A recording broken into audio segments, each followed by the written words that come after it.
बिस्मिल्लाहिर्रहमानिर्रहीम। अस्सलाम वालेकुम स्टूडेंट्स। एक्सरसाइज 3.2 है, इसका क्वेश्चन नंबर 4 करेंगे। अ cyclist travel 48 kilometre at a uniform speed. एक साइकिलिस्ट है वो 48 किलोमीटर का डिस्टेंस जो है वो ट्रैवल कर रहा है यूनिफॉर्म स्पीड के साथ। इफ़ ही है ट्रेवल 2 किलोमीटर और स्लोअर, अगर उसकी स्पीड जो है 2 किलोमीटर पर आवर स्लो हो जाए, he would have taken 2 or more to perform the journey. तो उसको यही जो 48 किलोमीटर की जर्नी है उसको ट्रैवल करने के लिए 2 आवर जो है उसको ज़्यादा लगेंगे। How long did he take to cover 48 kilometre. 48 kilometre जो कवर करने में हमने बताना है कि कितना टाइम लगेगा, हमने टाइम जो है वो फाइंड आउट करना है। उस टाइम को हम सपोज कर लेते हैं कि वो टी है। Let time taken, solution, let time taken is equal to t hours। क्योंकि हमें जो स्पीड है वो आवर्स में दी ही है, इसलिए हमने ये जो टाइम है ये भी आवर्स में लेना है। ठीक है, ये किलोमीटर पर, और जो हमारा डिस्टेंस है वो किलोमीटर्स में है, और जो हमारा टाइम है वो आवर्स में है। अब आपको पता है, we know S is equal to v t. आपको पता है S क्या था? डिस्टेंस। ये फिज़िक्स में फार्मूला आप लोगों ने पढ़ा है। जो V होती है वेलोसिटी या स्पीड हम कहेंगे इसमें, और T जो है ये टाइम है। तो यहाँ से अगर हमने जो स्पीड है फाइंड आउट करनी हो तो वो S ओवर T हो जाएगी। तो अब हमारे पास, क्योंकि जो अकॉर्डिंग टू गिवन कंडीशन, या यहाँ पे since S is equal to 48 kilometres, अब हमारे पास जो डिस्टेंस है वो 48 किलोमीटर है, तो इसलिए जो स्पीड होगी हमारे पास वो होगी 48 ओवर T। ठीक है, अब हम कंडीशन लगाएंगे और इक्वेशन बनाएंगे। अब अकॉर्डिंग टू गिवन कंडीशन,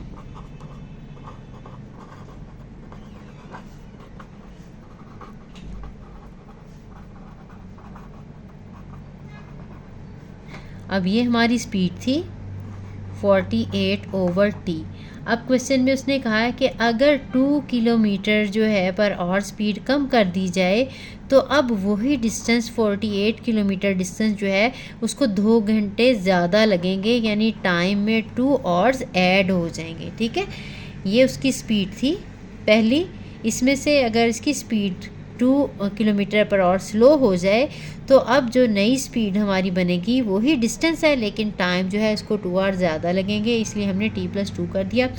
इसको आगे सॉल्व करना बहुत ज़्यादा आसान है, तो इसको आपने सॉल्व कर लेना है। आपने पहले ये फ्रैक्शन रिमूव करने के लिए जो जो आपके पास डिनोमिनेटर में टर्म्स हैं उनके साथ मल्टीप्लाई कर देना होता है, तो हम t और t+2 के साथ हर टर्म को मल्टीप्लाई कर देंगे। ठीक है, एलसीएम वगैरह भी ले सकते हैं, जैसे आपको ईजी लगता है आप वैसे कर लें। ठीक है, t और t+2 के साथ मैंने मल्टीप्लाई किया सबको, -2t और t+2 के साथ मल्टीप्लाई किया है। यहाँ पे भी t और t+2 के साथ मल्टीप्लाई करना है, 48 ओवर t+2। यहाँ से ये कैंसिल हो जाएगा, इधर से t कैंसिल हो जाएगा, तो हमारे पास रह जाएगा 48 के साथ t+2 माइनस, यहाँ से कुछ भी कैंसिल नहीं हुआ क्योंकि यहाँ पे फ्रैक्शन ही नहीं था, तो ये 2t और t+2 इक्वल टू यहाँ पे 48t। ठीक, अब हमने ये ब्रैकेट्स ओपन कर लेनी है, इन्हें मल्टीप्लाई कर लेना है, तो ये आ जाएगा 48t 2 के साथ मल्टीप्लाई करेंगे तो ये 96 आ जाएगा, माइनस 2t², और इसकी वजह से सिंबल चेंज हो जाएगी, ये 2 और 2 4t इक्वल टू 48t आ जाएगा हमारे पास। ठीक, अब हम इसको भी लेफ़्ट साइड पे ले आते हैं। 48t + 96 minus 2t² minus 4t minus 48t equal to 0। अब ये 48t और 48t कैंसिल हो जाएंगे, इसको थोड़ा अरेंज करके लिख लेते हैं, तो ये आ जाएगा -2t² माइनस 4t और प्लस 96 इक्वल टू 0। अब -2 इसमें से कॉमन ले लेते हैं ताकि हमारी इक्वेशन थोड़ी और शॉर्ट हो जाए। -2 कॉमन लेंगे तो यहाँ पे t² आ जाएगा, प्लस ये 2 कॉमन है नेगेटिव, तो ये 2 टी आ जाएगा और यहाँ पे -48 आ जाएगा इक्वल टू 0। अब बोथ साइड पे अगर हम -2 के साथ डिवाइड कर दें तो हमारे पास जो है इक्वेशन वो रह जाएगी t² + 2t - 48 इक्वल टू 0। साथ में लिखते हैं डिवाइडिंग बाय -2। अब ये जो हमारे पास इक्वेशन है क्वाड्रेटिक इक्वेशन है, बहुत सिंपल सी। इसको हम क्वाड्रेटिक फार्मूला अप्लाई करके भी सॉल्व कर सकते हैं और इसके पेयर्स बनाकर भी सॉल्व कर सकते हैं। तो इसके पेयर्स बन जाते हैं आसानी से, इसलिए मैंने इसके पेयर्स बना लिए हैं। तो इसके पेयर्स आ जाएंगे t² + 8t और -60, ठीक है। -48 इक्वल टू 0, इसको आप इजीली चेक कर सकते हैं। 8 - 6 करेंगे तो 2 आ जाएगा और इनकी प्रोडक्ट जो है वो 48 होती है। अब इसमें से t कॉमन ले लेंगे तो अंदर t + 8 आ जाएगा। यहाँ से 6 कॉमन ले लेंगे तो t इस माइनस की वजह से सिंबल चेंज हो जाएगी, t + 8 ही आ जाएगा। अब हमारे पास 2 फैक्टर्स t + 8 और t - 6 आ जाएंगे। अब यहाँ से या तो t + 8 इक्वल टू 0 है या फिर t - 6 इक्वल टू 0 है। यहाँ से t का आंसर -8। अब टाइम जो है वो नेगेटिव में नहीं हो सकता, so it is not possible.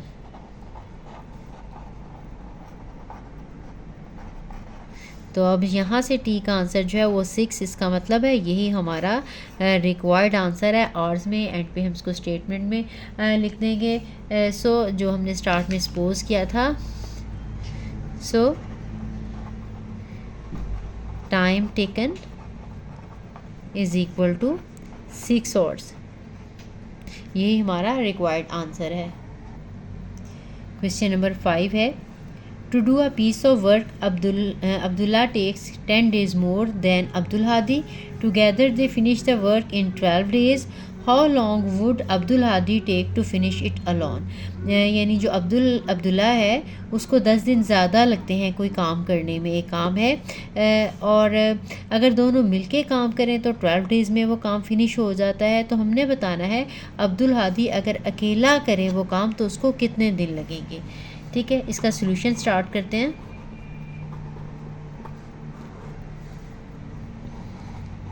Late piece of work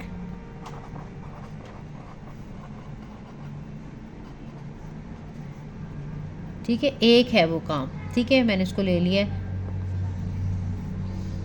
late ना लिखें, यहाँ पे लिखते हैं लेट। अब हमने number of days find out करने हैं। अब्दुल हादी के सपोज फाइंड आउट करने हैं, इसको हम एक्सपोज कर लेते हैं। लेट अब्दुल हादी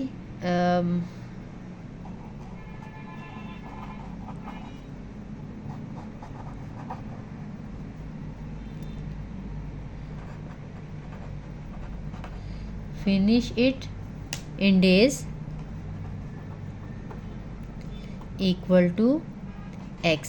अब्दुल हादी अगर x डेज़ में उस वर्क को फिनिश करता है, तो यहाँ पे पढ़ा था अब्दुल्ला टेक्स 10 डेज़ मोर, तो अब्दुल्ला जो है वो उसको 10 डेज़ ज़्यादा लगेंगे। तो पहले या अब्दुल हादी का ही फाइंड आउट कर लेते हैं। अब्दुल हादी का 1 डे का वर्क क्या आ जाएगा, अब्दुल हादीज़ 1 डे वर्क 1 था, इसको हमने x के साथ डिवाइड कर लिया, ठीक है। नंबर ऑफ़ डेज़ पे हम डिवाइड कर देंगे तो एक दिन का काम आ जाएगा। अब इसी तरह से नंबर ऑफ़ डेज़ जो हैं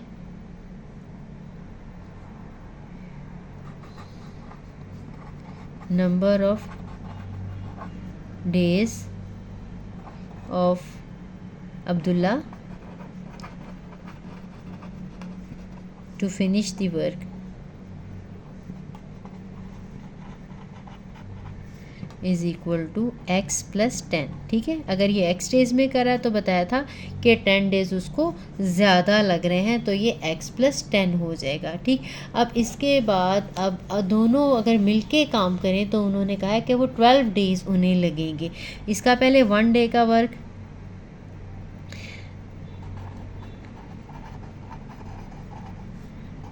अब्दुल्लाज़ 1 डे वर्क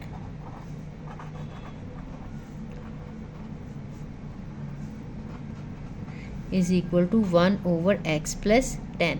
अब्दुल हादी का 1/x था एक दिन का काम, और अब्दुल्ला का 1/x+10 है। तो दोनों का मिलके जो काम है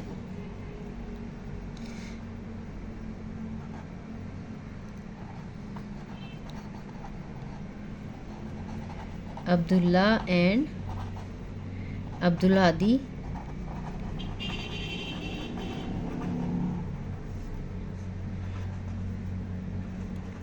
वन डे वर्क, इन दोनों अगर मिलके काम करें तो इनका दोनों का काम मिलके क्या होगा 1/x और 1/x+10। अब उन्होंने बताया है कि वो 12 डेज़ लगेंगे हमें, ये क्वेश्चन की स्टेटमेंट बताया अगर दोनों मिलके काम करें तो 10 डेज़ मिलते हैं। तो वो इसका मतलब टोटल जो एक उसका पार्ट है काम का वो 1/12 है। तो अकॉर्डिंग टू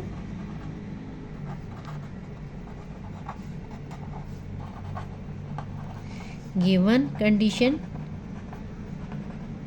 ये ठीक है, नंबर ऑफ डेज नीचे आ रहे हैं, ये वन वर्क और ओवर एक्स पहले का जो काम है और दूसरे जो है उसका काम 1/x+10 है। तो टोटल ये नीचे डेज हैं। तो बिल्कुल इसी तरह से ये 1/x+10 आया, 12 डेज लगते हैं तो टोटल 1/12 होगा टोटल काम जो है एक दिन का, ठीक है, क्योंकि 12 डेज़ में दोनों मिलके काम कर लेते तो एक दिन का टोटल दोनों का मिलके काम जो है वो 1/12 है। अब ये सिंपल सी इक्वेशन है, इसको हमने सॉल्व करना है और यहाँ से हम आसानी के साथ x का जो आंसर है वो फाइंड आउट कर सकते हैं। आपकी अपनी मर्ज़ी है, इसको x पोज कर लें, कुछ और पोज कर लें। अब इसको सिंप्लीफाई करेंगे तो वही मेथड हमने जो भी डिनोमिनेटर में टर्म्स हैं इनके साथ मल्टीप्लाई करना है। तो 12x और x+10 को मल्टीप्लाई करूँगी मैं 1/x के साथ भी, 12x और x+10 को मल्टीप्लाई करूँगी 1/x+10 के साथ, इक्वल के बाद यहाँ पे है 12x और x+10 को मल्टीप्लाई करूँगी 1/12 के साथ भी। देखिए यहाँ से 12 की कटिंग हो जाएगी, x+10 कट जाएगा और यहाँ से x कट जाएगा। अब हमारे पास जो इक्वेशन आ जाएगी यहाँ से 12 और x+10, यहाँ से 12x बचा है और इस साइड से x और x+10, ठीक। इसको अब हमने सिंप्लीफाई कर लेना है तो एक हमारी सिंपल सी क्वाड्रेटिक इक्वेशन बन जाएगी। ये 12x + 120 आ जाएगा, प्लस ये 12x है इक्वल टू x² + 10x। ये 12 और 12 24x + 120 equal to x² + 10x आ गया। अब सबको हम एक साइड पे ले जाएंगे तो मैं ये वाली दोनों टर्म्स उठा के इस साइड पे ले जाती हूँ। तो ये 0 = x² + 10x, ये भी माइनस हो जाएगी 24x और ये भी -120 हो जाएगी। यहाँ पे x² आ जाएगा 0, मैं इधर की बजाय दूसरी साइड पे लगा रही हूँ। x² 24 में से ये सब्ट्रैक्ट करेंगे तो -14x -120, 0 इधर लगा लेंगे, इधर लगा लें, एक ही बात है, ठीक है। इसको मैंने जो है इनको सब्ट्रैक्ट किया है 10 - 24 करके। अब हमारे पास सिंपल सी एक क्वाड्रेटिक इक्वेशन बन गई है, इसको हम सॉल्व कर लेंगे। चाहे इस पर क्वाड्रेटिक फार्मूला अप्लाई कर दें या अगर इसके पेयर्स बना सकते हैं तो पेयर्स बना लें तो बहुत आसानी के साथ इसके पेयर्स बन जाते हैं। मैं इसको पेयर्स बना के ही सॉल्व कर लेती हूँ। ये x², इसके जो हैं पेयर्स वो बन जाते हैं -20x + 6x -120 equal to 0। 20 minus जब 6 करेंगे तो ये -14 ही आ जाएगा। अब x इसमें से कॉमन आ जाएगा तो ये x -20 रिमेनिंग आ जाएगा। यहाँ से 6 कॉमन लेंगे तो ये भी x -20 ही आ जाएगा इक्वल टू 0। यहाँ से x -20 आ जाएगा और x + 6 आ जाएगा इक्वल टू 0। तो that mean x -20 equal to 0 या x + 6 इक्वल टू 0। यहाँ से x का आंसर जो है वो -6 आ जाता है, जो कि पॉसिबल नहीं है, या इसको कह लेते हैं नेग्लिजिबल है। यहाँ से x का आंसर है वो जो 20 आ जाएगा, यही हमारा रिक्वायर्ड आंसर है। क्योंकि ये नेगेटिव में है इसलिए साथ लिखा है नॉट पॉसिबल। तो इसलिए जो है तो स्टेटमेंट में लिख लेंगे सो अब्दुल हादी का पूछा था तो लिखे सो अब्दुल हादी विल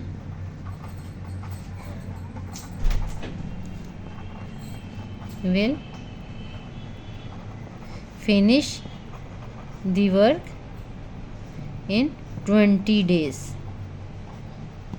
यही हमारा रिक्वायर्ड आंसर है।